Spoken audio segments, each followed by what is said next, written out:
The following episode can be viewed on the YouTube channel Bernie or Bust Television.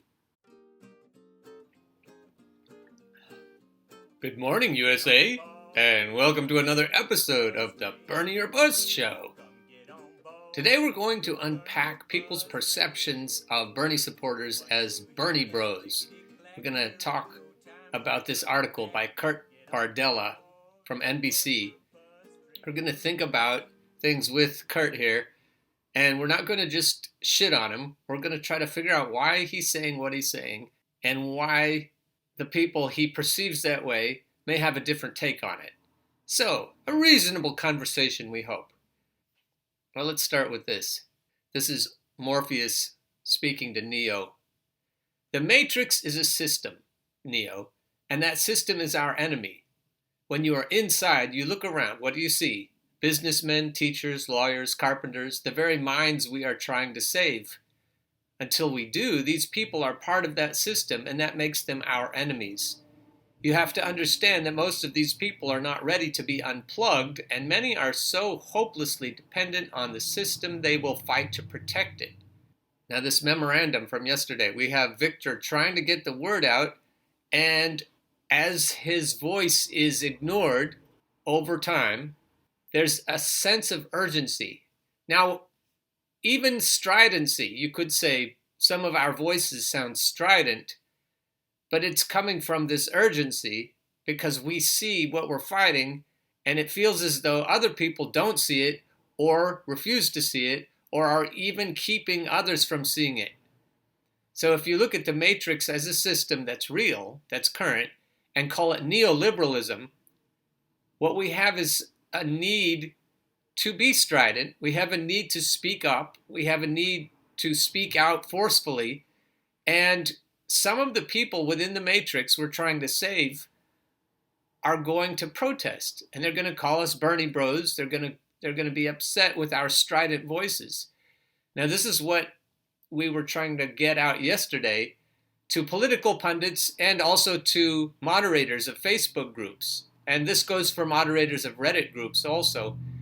There are people actively seeking to calm us down, to quiet us, to make us less strident, or to get us to shut up altogether about Bernie or bust. And so yesterday, we were trying to get the word out about Bernie or Trump swing voters, especially in the states of Michigan, Pennsylvania, and Wisconsin. We're trying to get people to understand that they gave the election to Trump last time. They took it away from Hillary, and they're poised and ready to do it again, and nobody wants to talk about it. And we've all been scratching our heads trying to figure out why is it that people who should know better don't seem to want this message to get out. Noam Chomsky. We've actually had conversations with Noam Chomsky, and he advocated voting for Hillary last time. I think that's a very cowardly thing to do. I'm trying to understand someone so brilliant who could say something so wrong. And what I'm seeing is that he, even though he seems to be plugged or unplugged from the Matrix, there's enough left that's plugged in, and what controls us is fear. The Matrix controls us through fear. And so if, as brilliant as some of us may be on the left, if we're afraid, then we'll vote blue no matter who. And we'll try to keep quiet the strident, uncivilized voices that are sounding even like Trump supporters to us. We'll try to calm them the fuck down so that they don't upset our sense of civilization, which is, in a word, the Matrix. We can't have it both ways. So this won't be comfortable. And this is a kindly warning. If we're seeking to protect the Matrix, we're going to have our apple cart upset one way or another, whether it's strikes like are happening in Paris, or whether it's a voter revolution where we, in your mind, petulantly bang on our high chairs until we get our own way. That's the way it seems to you. But if the Matrix is real, and it is, it's neoliberalism, then it isn't going to be comfortable. This journey isn't going to be comfortable. Now, this is what Victor was saying. I read this to you yesterday. I'll read parts of it again.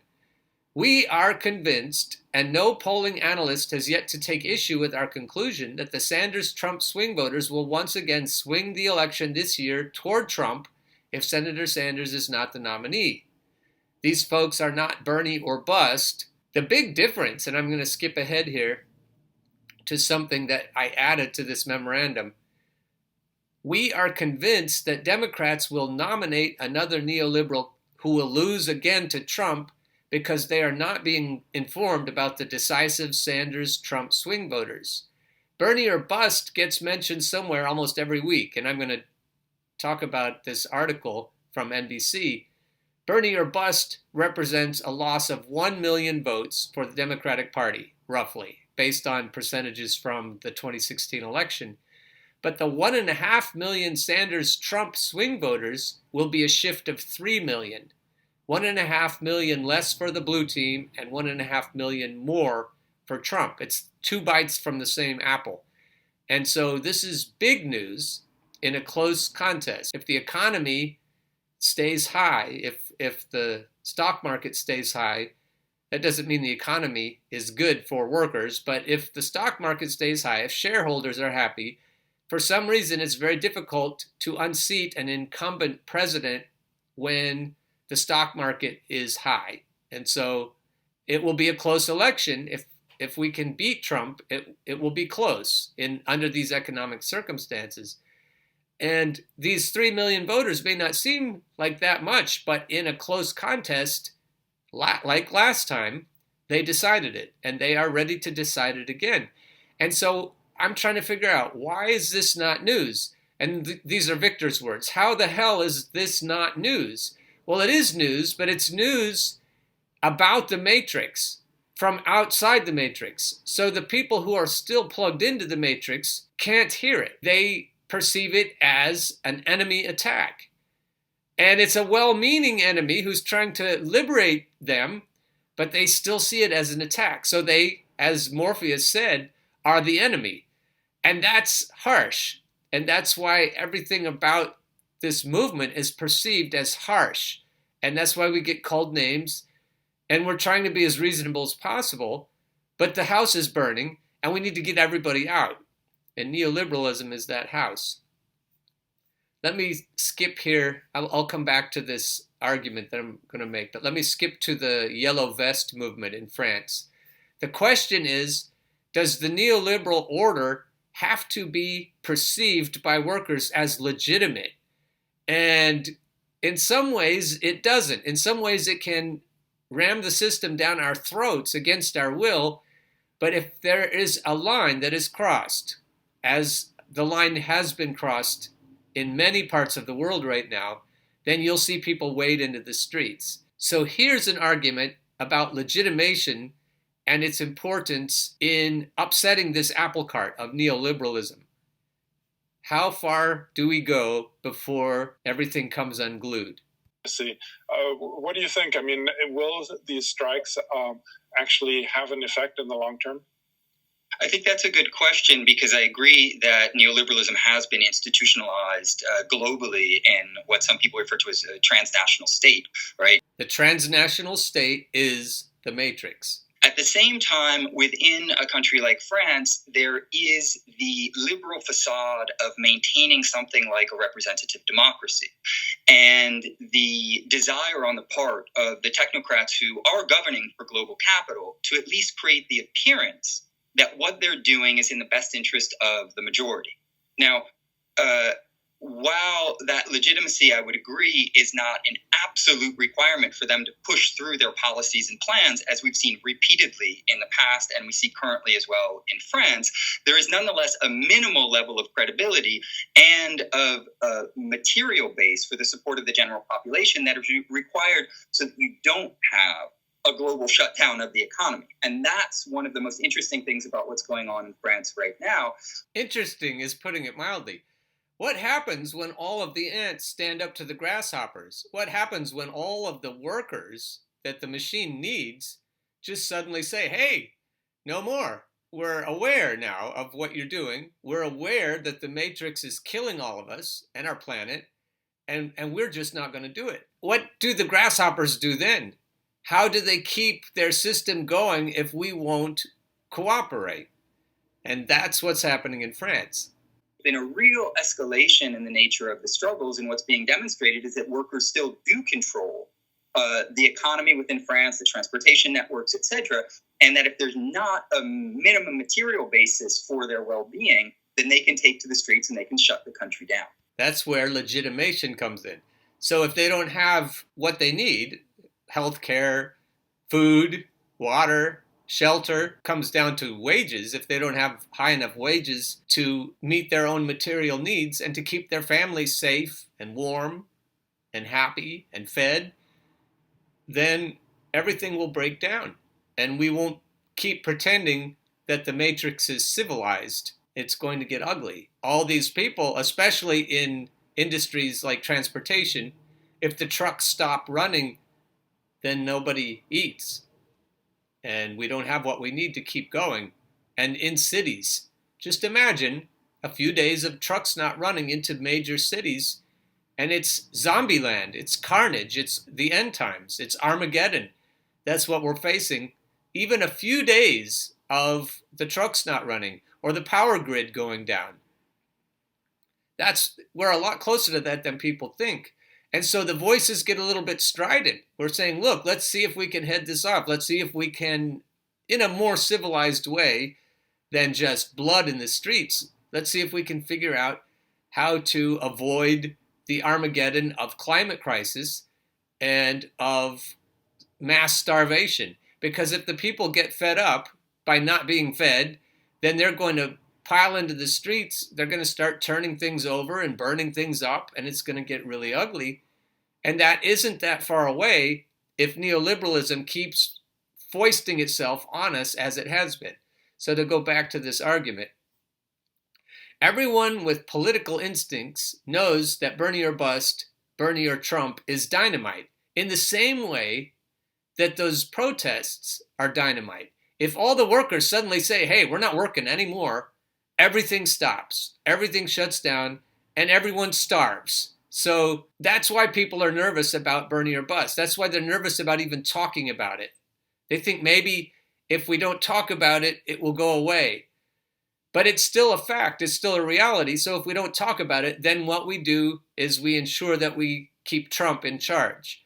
And we keep people who are at the bottom of the economic ladder where they are. And we make sure that they don't have enough to buy their own insulin or their own medications. They don't have enough when their car breaks down. Then they have to decide between paying medical bills, student loan bills, car bills. There isn't enough for regular people to keep going. And when enough people give up, lose hope, then that's where we are now. Bernie or bust gives people a way to revolt without turning cars over or lighting things on fire. Bernie or bust is rooted in class conflict. And that's another thing that makes us seem less civilized than people want us to seem. It scares people. It upsets people. It's the same sort of fear people have of Malcolm X and others who are willing to use force to escape oppression. The typical liberal reaction is summed up perfectly by Phil Oakes. That's going a little bit too far. And that's how we feel. There's a point. We'll be woke and we'll signal to a point. But then when it comes right down to it, we're not sure that we really want the matrix to be unplugged. The typical liberal reaction, that's going a little bit too far. And that's where Bernie or bust and Bernie or Trump especially, Bernie or Trump is going way too far. It's not only way too powerful, it's way too uncivilized. It puts us right there. Now, I'm not a Bernie or Trumper, but it puts the whole movement, the whole leverage movement, in a very uncivilized looking place. And that's where this article comes from. When we realize that we are going to have to go up against the power and make demands of it, we get nervous. We have to face our own fears. So if people are sympathetic, and there are some lefty pundits that are considering coming out and advocating for Bernie or bust, but they're afraid. And what they're afraid of is that feeling when you're right there on the edge of the street and you're about ready to step into it, but you know that people are going to be offended by your doing that. And then you realize that these people that you're going to offend individually are more powerful than you are. So you start to look around. Hey, who's with me? Who's with me? Do I have enough ants for us to go up against the grasshoppers without getting killed? And I think that's where some of the lefty pundits are, who know we need leverage, who know we need to make a powerful demand against the neoliberal order, but it's nerve-wracking. It's scary. We have to face our own fear of making waves. It takes deep soul searching to find the courage to do something that will put us in direct confrontation with others, the ones who are more powerful than we are. We get nervous to make sure we have enough support, and probably the scariest part is that we understand that our thoughts and actions are not civilized. Civilization at its foundation is what we oppose. Civilization is the system being run by the powerful that makes it necessary for us to work so hard for so small a portion of what we are actually producing. Those are the people in Paris. Hey, in 1950, we made 400% less in terms of productivity than we do now. So now we're 400% more productive and we have stagnant wages. Why the fuck is that? And that's why we seem uncivilized to people. We look at them and we say, why the fuck is that? And then they say, hey, calm down. Let's handle this in a more civilized manner. In the meantime, people are dying because they can't afford their insulin, and we need to fix this now. We can't wait. We can't afford to be civilized. That's the strident message that we're trying to get to politicians, of course, but also to pundits who seem to be reluctant, if you want to put a nice word on it, to get this word out. These swing voters will topple the neoliberal candidate again, and we'll have Trump again. And you can argue that Trump is an outsider, but I would argue that he's just another version of neoliberalism. So giving Trump to these liberals, to the Phil Oakes kind of liberals, is not different, as much as we can say that Trump is a bigot, a xenophobe, a liar, and all on and on. We can't say that the neoliberal order will even notice if it's Trump or if it's Biden or if it's Warren. It'll just keep on chewing us up and spitting us out. And some of us are desperate for change. All around the world, neoliberalism isn't working. So that's why we pile in behind Bernie. And so, yes, we'll canvass for Bernie. Yes, we'll get the vote out for Bernie. Yes, we'll give him our blood, sweat, and tears, our enthusiasm. But at the same time, we aren't going to toe the line when he gets cheated again, and we're not going to stay in the Democratic Party. We're not going to stay in the fold and vote blue no matter who. And that's making people upset. That's making people nervous. But that's the same sort of reaction as when we pick up a picket sign and we walk into the street and protest, or when we deny the neoliberal order our labor. It's the same idea. We're saying, no, we're not playing. No more. Or bust. Don't choose or bust. Again, it seems uncivilized, but a lot is at stake. So we get people like this, Dianna Langford in Des Moines, Iowa. She is a politician now. And she's the kind of politician we need. And her excitement is palpable. And so then we get excited and we say, yes, we have to get Bernie.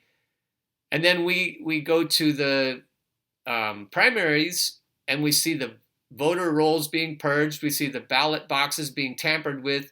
We see all of the shenanigans that happened last time. And we see the party bosses for 100 years in the DNC keeping out people like Bernie, keeping people out. Let's listen to what she says about what it feels like to be a politician in a system that isn't set up for people who are from the outside. One of the things I think is, and I did support Senator Sanders in 2016, one of the things I think is so powerful about his campaign is the empowerment of everyday working people. After running my campaign, I was elected as the youngest member of the Des Moines Public School Board. In the history of Des Moines, when I first ran, I think my bank account may have been in the negative, I had no political experience. There's a way that, we say that you're supposed to do politics. You sit down with these people and you have these conversations, and I didn't know any of that. We have conversations with these people. Those are donors. If you don't have $400,000 around you in your family and friends, in your close contacts, traditionally you can't go into politics. So she started out talking about her negative balance in her bank account, and she started talking about these conversations, but she doesn't say what these conversations are about. What she's talking about here, these conversations are with politically connected, affluent people. And if you can't have those conversations, if you don't know how, and if you don't know these donor class people, traditionally you're not going anywhere. Realized how our political system really wasn't set up for a young, Black, working class woman to be in that seat and to have political power. One of the many things that has attracted me to Senator Sanders' campaign is our political system shouldn't operate that way. It shouldn't be for those who just have affluence. It shouldn't be for those who are just well-connected or those who we consider to be well-connected. We should be representing all of us, every single one of us, regardless of how much money you have, regardless of where you live, regardless of what color your skin is. We should all be represented. That's what our democracy should look like. And his focus on including everyone in our political system is one of the things that I most value. But it also scares the shit out of people because the ants are getting restless and they're going to come out of the cracks and they're going to overrun civilization as we know it. And if it's people like Dianna, they're going to remake civilization into a more just civilization. And so we don't have to throw away the idea that we can be civilized, but we have to throw away the system that she's describing that keeps a very tiny fraction of the population in power, and the kind of power they have is exploitative, is harmful, and it keeps people from thriving. It keeps people from even existing. And we need a system that gives everyone what they need. And that's Dianna's goal. That's Bernie's goal. That's my goal. And if our voices get a little bit strident, that's why. Now, finally, to this article, the Think article from NBC, Trump's MAGA supporters and Twitter Bernie bros have this ugly tactic in common. Bernie Twitter operates under the self-righteous guise of being the true progressives of the internet, but their harassing tactics are anything but progressive.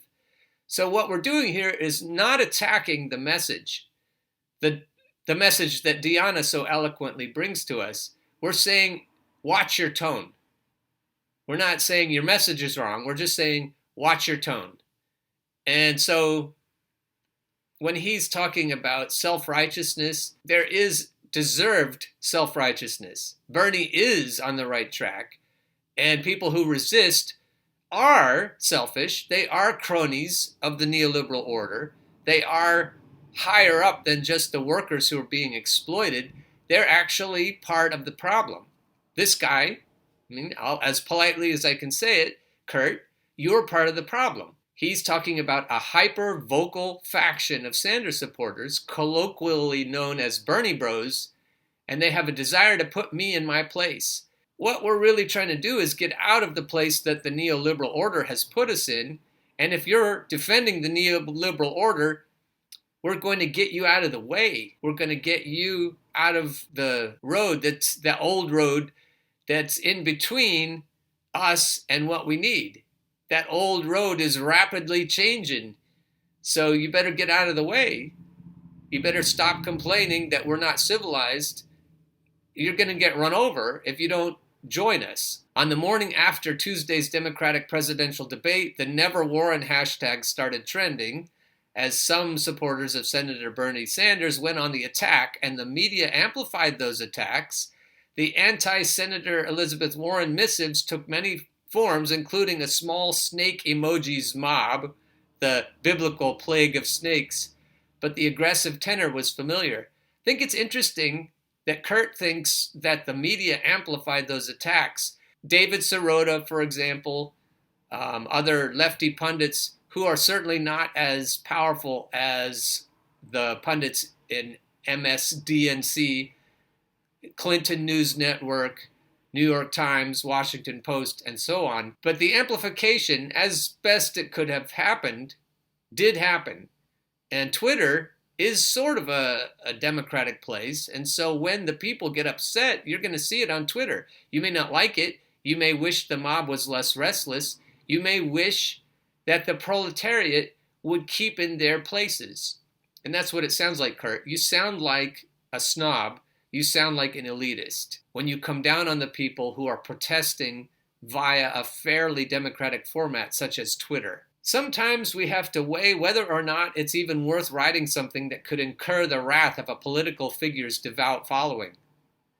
Well, that sounds like democracy. That sounds fair to me. Time and again, we see how backlash on social media is used to bully people into submission and silence criticism. For writers and commentators like me, sometimes we have to weigh whether or not it's even worth writing something that could incur the wrath of a political figure's devout following. The backlash is important because it gives us insights into the nature of the political debate on social media, who has power, and how that power is wielded. And it's also important to talk about the voices who may be keeping silent and why.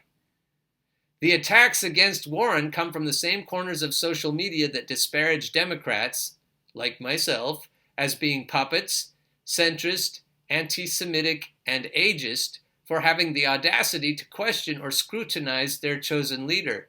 People of color and women who dare to disagree with Sanders' political assertions have often borne the brunt of this abuse. He's trying to pull identity politics into it. What we're really trying to say, Kurt, is that some people have a more supportable position than others, and you can't cry and whine if we call you a puppet and it's true, or a centrist and it's true, or ageist and it's true, or even anti-Semitic if it's true, although that's probably not true in your case. But when you bring people of color and women into it and say nobody should criticize them if they're also puppets or centrist or anti-Semitic or ageist, no, you can't hide behind identity politics. A spade is a spade, and you have to call it like you see it. This hyper-faction of Sanders supporters, we've been through that. It's just name-calling. It's telling us to watch our tone.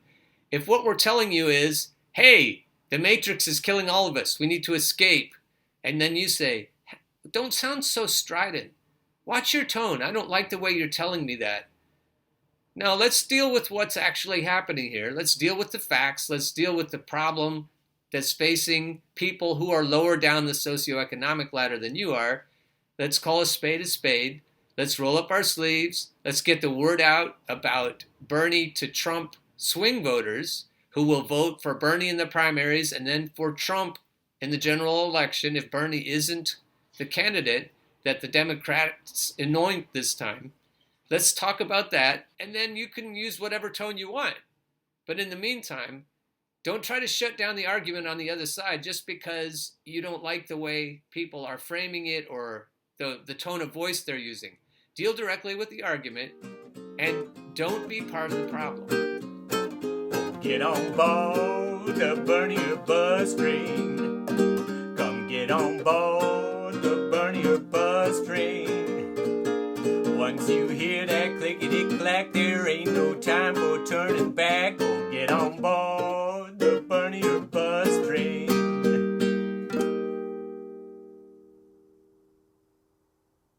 The preceding episode can be viewed on the YouTube channel Bernie or Bust Television.